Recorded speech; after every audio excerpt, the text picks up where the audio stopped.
Et on peut dire que cette vidéoconférence destinée à la base aux développeurs pour la GDC n'a sans doute pas fait mouche. Ce que les joueurs ont retenu de cette vidéo de 53 minutes, ce n'est qu'un seul chiffre, 10,28 teraflops comparé aux 12,1 teraflops de la Xbox Series X. Certains influenceurs, développeurs ou journalistes sont montés au créneau en signalant que les teraflops ne faisaient pas tout. D'autres au contraire en ont profité pour descendre la PS5 en flèche, s'appuyant sur les zones d'ombre de cette présentation et d'un total manque de compréhension de leur part ou du public. Nous vous avons proposé plusieurs articles sur ce sujet. Pour ceux qui veulent aller un peu plus loin, n'hésitez pas à écouter notre podcast numéro 36 autour d'un VR qui développe et précise pas mal de points de cette fiche technique. Nous avons passé une analyse technique simplifiée à son maximum pour vous permettre de mieux comprendre ce que sera réellement la PlayStation 5. Installez-vous confortablement, à la fin de cette vidéo, beaucoup de choses devraient être plus claires même si la technique est pour vous quelque chose d'indigeste.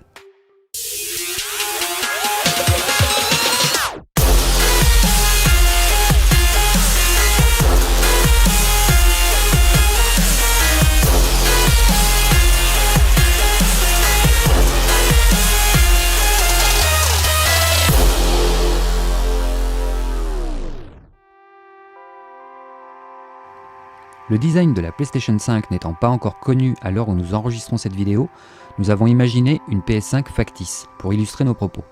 Pour nous éviter de passer des centaines d'heures supplémentaires pour rien, nous avons simplifié au maximum l'intérieur de cette console. Le moment est venu d'ouvrir cette PS5 et de vous présenter simplement ses différences et pourquoi Marc Cerny parle de game changer et de révolution. Car la PlayStation 5 adopte une autre philosophie différente de ce que l'on connaissait jusqu'alors, que ce soit sur PC ou les autres consoles de jeux. Après avoir démonté plusieurs éléments comme les barrettes SSD PCI E4 additionnelles, quelques caches plastiques et le radiateur, notre PS5 nous présente son cœur, un APU développé par AMD et Sony. Contrairement aux gros PC, les consoles de jeux ne disposent pas d'une grosse carte graphique avec 3 ventilateurs. Le GPU est une partie de la puce de la console. Notre APU se compose donc normalement de 2 blocs, le GPU, la puce graphique, et le CPU, le processeur. Le CPU de la PS5 est un processeur AMD de type Zen 2 personnalisé avec 8 cœurs physiques comme la Xbox Series X. Microsoft ont fait le choix de permettre aux développeurs de choisir entre 8 cœurs physiques ou d'utiliser la technologie SMT qui dédouble chaque cœur virtuellement afin d'augmenter ses capacités de calcul, 2 calculs par cœur, ce qui monte le nombre de cœurs à 16. Le processeur de la série X dispose d'une fréquence de 3,8 GHz avec 8 cœurs physiques et de 3,6 GHz avec 16 threads, 16 cœurs virtuels. Un jeu vidéo aujourd'hui utilise entre 4 et 6 cœurs. Le système de la console en utilisera 1.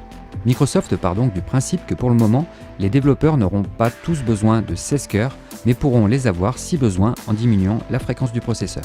De son côté, Sony a fait le choix de ne pas proposer le mode 8 cœurs physique, la PS5 est en SMT avec 16 threads à 3,5 GHz, 16 cœurs virtuels. 100 MHz de moins donc pour le CPU de la PS5 par rapport à celui de la série X en SMT. Pour mémoire, le CPU de la Xbox One à 1,8 GHz était cadencé à 200 MHz de plus que celui de la PS4 à 1,6 GHz. Le GPU de la PS5 est construit sur l'architecture AMD Navi RDNA 2 gravée en 7 nm+, donnée AMD. Il n'y a pas de RDNA 1.5 comme certains essayent de le faire croire. Et c'est bien avec les données du GPU ou de la puce graphique que sont calculés ces fameux teraflops. Mais comment calcule-t-on ces teraflops ? Ils se calculent avec une formule, soit le nombre d'unités de calcul fois 64, le nombre de cœurs par unité, fois 2, le nombre de cycles, fois la fréquence de 2,23 GHz du GPU, et ça nous donne 10,28 teraflops pour la PS5. L'autre point marquant de cette fiche technique est clairement le choix pas très vendeur, du moins au premier abord, qu'a fait Sony de ne mettre que 36 unités de calcul dans ce GPU. Il est important de préciser qu'on ne peut pas comparer les teraflops de la PS5 ou de la série X avec ceux de la génération précédente, la PS4 ou la Xbox One. Les 36 unités de calcul de la PS5 sont équivalents à 58 unités de calcul de la PS4. La Xbox Series X en dispose de 52. Dans ces conditions, c'est la panique. La Xbox Series X a 12 teraflops et la PS5 n'en a que 10,28. On peut clairement vous dire que les teraflops dans une console, c'est un peu comme les bits de nos vieilles machines 32 ou 64 bits. Les 12 ou 10,3 teraflops représentent une puissance de pic qui ne sera que très rarement atteinte. C'est clairement ici que commence la révolution annoncée par Marc Cerny. D'après lui, Un cœur graphique de 36 unités de calcul fonctionnant à 1 GHz contre une partie théorique de 48 unités de calcul fonctionnant à 750 MHz offre tous les deux 4,6 teraflops de performance de calcul. Nous sommes donc à teraflop équivalent. Mais Marc Cerny dit que l'expérience de jeu ne sera pas la même. La version avec 36 unités de calcul sera plus performante. Pour lui, la fréquence est plus importante que le nombre de cœurs car elle apporte une augmentation des performances sur plusieurs points comme la rasterisation, plus 33%, ou la vitesse de transfert des caches mémoire en augmentation de 33% également. Avec le même ratio, un GPU de 2,23 GHz et 36 unités de calcul sera plus performant qu'un GPU de 1,7 GHz avec 48 unités de calcul. Ces 33% de performance supplémentaires ne sont jamais comptabilisés dans le calcul des teraflops. Voilà pourquoi on vous prévient depuis déjà un bon moment qu'il ne faut surtout pas se fier qu'aux teraflops. 2,23 GHz de fréquence sur un GPU, c'est du jamais vu ni sur console ni sur PC. Ce chiffre est énorme par rapport à ce que l'on connaît actuellement. Les possesseurs de PS4 Pro de la première heure savent que leur console a tendance parfois à un peu trop chauffer et à se mettre à faire un bruit de moteur à réaction. C'est justement ce que Marc Cerny a voulu éviter. Arriver à tenir une fréquence de 2,23 GHz sur un GPU n'est pas facile. Un mode boost sur PC permettra d'arriver à pousser des fréquences, mais ici on n'est pas vraiment sur un mode boost. C'est bien la fréquence du GPU qui va délivrer toute la puissance de la PS5 avec RDNA 2, et pour cela il faut pouvoir pousser cette fréquence sur une fourchette haute, mais aussi la maintenir. La fréquence variable ne servira pas seulement à augmenter la puissance du GPU et du CPU pour lui faire atteindre son maximum disponible, elle va aussi diminuer sa puissance si ce dernier n'est pas utilisé. La puce consommera et chauffera ainsi beaucoup moins. Attention, il est fort probable que les fréquences disponibles des GPU en RDNA 2 soient bien plus hautes à l'avenir. Pour le moment, nous nous basons sur ce que nous connaissons. Or, les cartes AMD RDNA 2 PC ne sont pas encore dans le commerce. Les 2,23 GHz du GPU de la PS5 pourraient bien devenir un standard d'ici quelques temps. Mais alors pourquoi maintenir un GPU à fond s'il n'a aucune tâche à calculer? Et là où ça devient plutôt intéressant, c'est ce que procure la technologie Smart Shift avec un CPU totalement personnalisé pour l'occasion. Marc Cerny l'explique en ces mots. Le CPU et le GPU ont chacun un budget de puissance. Si le processeur n'utilise pas son budget de puissance, par exemple s'il est limité à 3,5 GHz, alors la partie inutilisée du budget va au GPU. Il y a suffisamment de puissance pour que le CPU et le GPU puissent potentiellement s'exécuter à leur limite de 3,5 GHz et 2,23 GHz. C'est plutôt intéressant, encore une fois, quand on sait que les teraflops sont calculés à partir des données du GPU. Cette puissance supplémentaire de calcul provenant du CPU n'est pas comptabilisée dans les teraflops. Ici, l'alimentation électrique reste fixe ainsi que la température maximale de la console. Ce sont donc les fréquences du GPU et du CPU qui sont variables et pas la consommation électrique. Concrètement, que se passe-t-il? Si le GPU est sur sa fréquence maximale, Smart Shift va réguler le CPU et le descendre de 10% maximum, et cela marche exactement de la même façon dans l'autre sens. Ce choix offre plusieurs avantages. Le GPU de la PS5 pourra ainsi tenir les 2,23 GHz en continu si le jeu les demande. Le système garde une consommation électrique fixe et le système de ventilation, que Bloomberg a annoncé comme étonnamment coûteux sur la PS5, n'est jamais surpris par un pic de chaleur. Toutes les PS5 tourneront donc de la même façon dans tous les foyers du monde et surtout toutes les températures ambiantes. Sony sait ainsi exactement quel système de ventilation permettra à la future PS5 d'être à la fois efficace et surtout silencieux. Les développeurs n'auront plus à se soucier de prévoir des marges de sécurité en cas de température ambiante trop élevée. Toutes les PS5 du monde disposeront de la même puissance et chaufferont de la même façon sur un point précis du jeu. Alors si l'on ne parle que de teraflops comme ces messieurs du marketing, la PS5 reste moins puissante que la Xbox Series X, mais n'oubliez pas que la fréquence est plus importante que le nombre de cœurs car elle apporte une augmentation de 33% des performances sur plusieurs unités du GPU et que l'aide apportée en plus par le CPU grâce à Smart Shift n'est pas non plus comptabilisée dans le calcul des teraflops. Tout ceci nous fait étrangement penser au fonctionnement de la PS3, mais cette fois avec une facilité de développement en plus. Et la PS5 continue de nous étonner. La seconde révolution est certainement le troisième bloc présent dans l'APU de la PS5. Il dispose d'un GPU, d'un CPU et d'une troisième puce intégrée que Marc Cerny a surnommé le complexe on-off. Il intègre plusieurs modules de calcul qui vont soulager sensiblement le GPU et le CPU. Ces derniers auront donc moins de travail. Quelqu'un qui travaille plus lentement mais qui a moins de tâches à faire peut donc en théorie finir avant quelqu'un qui travaille plus vite mais qui a plus de tâches à réaliser. La puce intègre pour commencer deux coprocesseurs qui vont gérer les flux d'informations en entrée-sortie provenant du disque SSD de la PS5 sans goulot d'étranglement. Ils vont également soulager le CPU et le GPU en calcul. La puce intègre un bloc de SRAM qui est de la mémoire RAM additionnelle qui stockera des données en attente d'utilisation par les coprocesseurs. Le bloc DMAC s'occupera de calculer les flux entre la RAM, le CPU et le GPU. C'est une sorte d'aiguilleur des données qui dirigera ces dernières là où elles doivent être. Cette fonction déportée économise 2 cœurs sur le CPU. Un bloc dédié à la décompression matérielle utilisera le standard Zlib, mais également le nouveau format Kraken qui augmente l'efficacité de décompression x4 par rapport à Zlib. Selon Marc Cerny, ce compresseur-décompresseur aurait besoin de 9 cœurs supplémentaires sur un CPU traditionnel. Nous sommes donc ici face à une puce capable de traiter la charge de travail d'un CPU dit traditionnel de 8 cœurs plus 11 cœurs, soit 19 cœurs. Le bloc de cohérence aura un rôle de femme de ménage. Il informera le GPU des plages écrasées à effacer. Encore du travail simplifié pour le GPU. Enfin, un dernier bloc s'occupera du contrôle de puissance pour la fréquence variable. Toutes ces fonctions déportées vont donc alléger considérablement la charge de travail du GPU et du CPU. Et toute cette puissance économisée pourra être utilisée pour d'autres tâches. La troisième révolution de la PS5 est bien évidemment son disque SSD qui ne remplira pas qu'une simple fonction de stockage. Le SSD Sony est le second cœur de cette PS5. Il ne s'agit pas du tout d'un disque SSD traditionnel comme sur la série X. On est simplement en face du SSD le plus performant du monde, toutes plateformes confondues.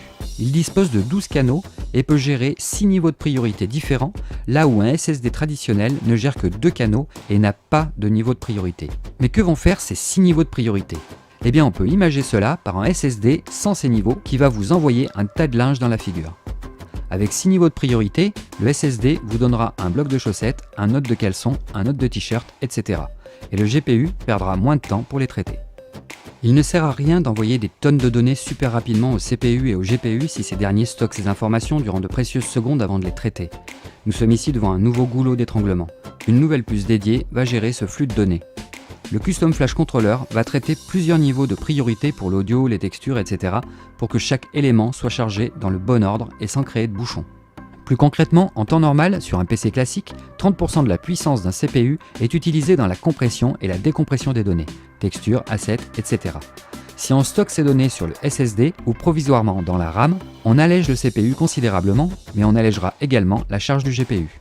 Le débit brut de ce disque est de 5,5 Go par seconde et peut aller jusqu'à 9 Go par seconde compressé avec bloc de décompression matérielle. Des chiffres complètement hallucinants qui n'existaient pas jusqu'à aujourd'hui. Pour afficher 2 Go de texture dans un jeu, le temps de réponse du SSD sera de 0,27 secondes, presque du temps réel.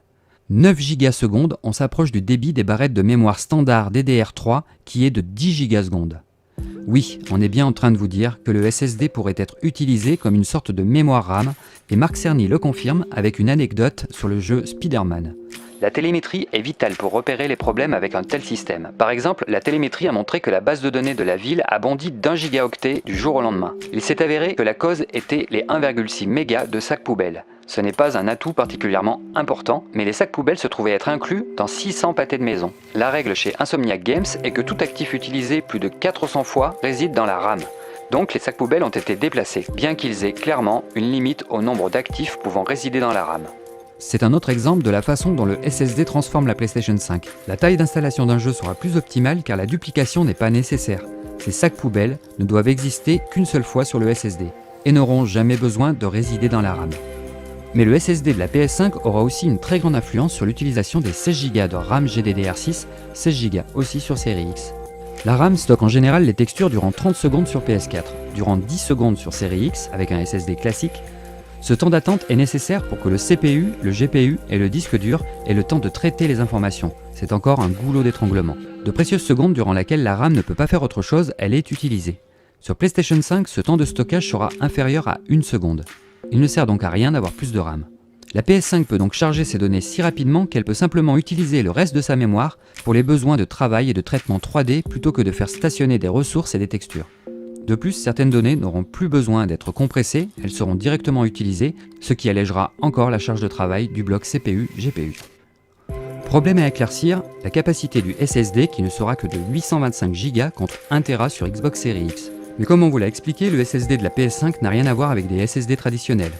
Pour résoudre ce problème de taille de stockage, il nous sera possible d'ajouter des disques SSD PCIe 4.0 quand ils seront disponibles sur le marché. Ces disques seront validés par Sony et seront directement connectés au coprocesseur. Ils ne proposeront pas les mêmes performances que le SSD de la PS5, mais vu les débits, on peut imaginer un système d'exploitation PS5 avec des boutons on-off sur chaque jeu. Vous voulez jouer à un jeu sur votre SSD Sony, il suffira de le transférer et avec ce type de SSD, il vous faudra environ 15 secondes pour rendre disponible un jeu de 100 Go. Samsung travaille actuellement sur des SSD PCIe 4.0 de 7 Go seconde. Dans ces conditions, rien ne vous empêche d'avoir un disque de stockage pour vos jeux terminés et le disque SSD Sony pour vos jeux en cours. Le transfert sera tellement rapide que ça ne sera pas vraiment un problème. Pour finir, la PS5 apportera une attention toute particulière au son. Le module son utilisera à lui seul une unité de calcul du GPU avec à peu près la même puissance SIMD et la même bande passante que les 8 cœurs Jaguar de la PS4 combinée. Marc Cerny déplore que le son n'ait pas été vraiment optimisé sur les anciennes générations de consoles. La PS5 proposera un son 3D. Dans les jeux aujourd'hui, la pluie est un son simple et unique. Avec le moteur Tempest Engine, la PlayStation 5 vise à engendrer la sensation d'être réellement au milieu de la douche en simulant le son des gouttes de pluie individuellement, frappant le sol autour de vous. Sony n'utilisera pas la technologie Dolby Atmos trop coûteuse et développe donc ses propres outils. Marc Cerny le précise, Nous ne voulions pas que le coût d'un algorithme particulier soit la raison du choix de cet algorithme. Nous voulions pouvoir nous concentrer simplement sur la qualité de l'effet obtenu. le moteur Tempest est en fait une unité de calcul GPU AMD repensée, débarrassée de ses caches et reposant uniquement sur les transferts DMA. Nous n'aurons pas besoin de casque spécifique pour profiter du son 3D, le moteur Tempest Engine s'occupe de tout. Pour créer avec précision de l'audio 3D, Sony aura besoin de données spécifiques à la morphologie de votre tête et de votre oreille. Ce sont les données HRTF. Il y aura au moins 5 profils disponibles au lancement sur la base de plus de 100 personnes, et vous pourrez le configurer en fonction de vos paramètres personnels. Mais Sony souhaite trouver un moyen de personnaliser parfaitement ces données pour chaque utilisateur. Voilà ce que nous savons aujourd'hui sur cette future PlayStation 5. Il reste pas mal de zones d'ombre volontairement masquées par Sony qui ne permettent pas encore de percevoir cette future console dans son ensemble. Certaines caractéristiques techniques de la PS5 sont absentes, ce qui est étonnant pour une vidéo de présentation technique. Marc Cerny n'a pas communiqué la taille de la puce APU, ni trop parlé du ray tracing ou de l'équivalent VRS sur PS5. La PlayStation 5 prend le large avec une philosophie totalement différente de celle de la Xbox Series X. Son architecture est telle que l'on ne peut pas aujourd'hui estimer sa réelle puissance avec de simples teraflops. Ce sont les benchmarks qui trancheront. Digital Foundry sont hyper optimistes sur cette PS5 en précisant que ce qu'ils avaient pu voir était un modèle de conception qui embrasse à la fois la révolution et l'évolution. Selon eux, il est clair que nous sommes encore loin de la grande révélation. Sony n'a pas encore dévoilé tout son jeu alors que Microsoft ont déjà presque carte sur table. Microsoft joue à fond la carte des teraflops avec une communication plus qu'agressive et une présence médiatique imposante. Pendant ce temps-là, Sony reste discret, voire même complètement inexistant. La toile s'enflamme sur les teraflops, mais il est important de rappeler que la puissance n'a jamais été un gage de réussite. La Xbox One de 1,4 teraflop vendue depuis 2013 n'a fait que 46 millions de ventes, là où la Nintendo Switch de 1 teraflop en est à 52 millions en seulement 3 ans.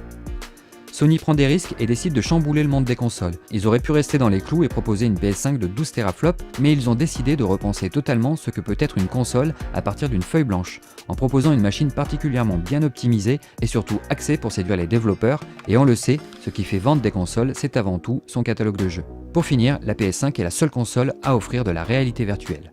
Bref, on est très pressé d'en savoir plus maintenant. Sur le papier, ça semble plus que prometteur. Nous attendons maintenant de voir vraiment ce que cette PS5 peut rendre plus concrètement. Il n'a jamais été aussi vrai d'éviter de se fier au simple chiffre des teraflops. Si certaines unités dédiées arrivent effectivement à alléger le GPU et le CPU comme Marc Cerny le présente, on pense au SSD, à son débit, à la RAM, à Kraken, à la fréquence variable qui permettra au CPU d'épauler le GPU, etc.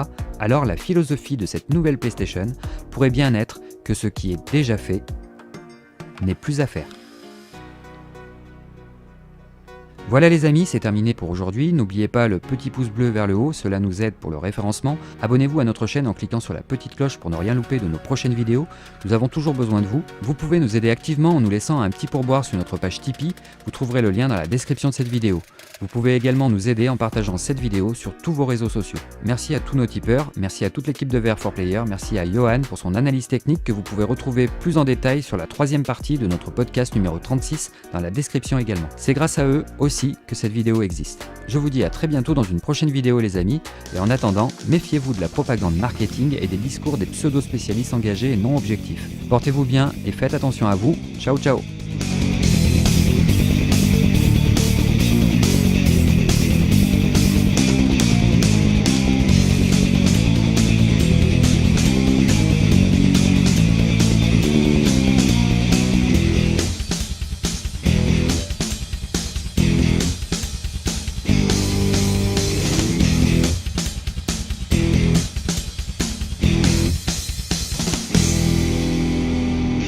de cette fiche technique. Nous avons passé beaucoup de temps à voir et revoir toutes les annonces de Marc Cerny, à croiser plusieurs éléments entre eux, les articles de Digital Foundry, mais aussi ceux pas forcément très sympathiques avec la PS5, et nous vous proposons aujourd'hui de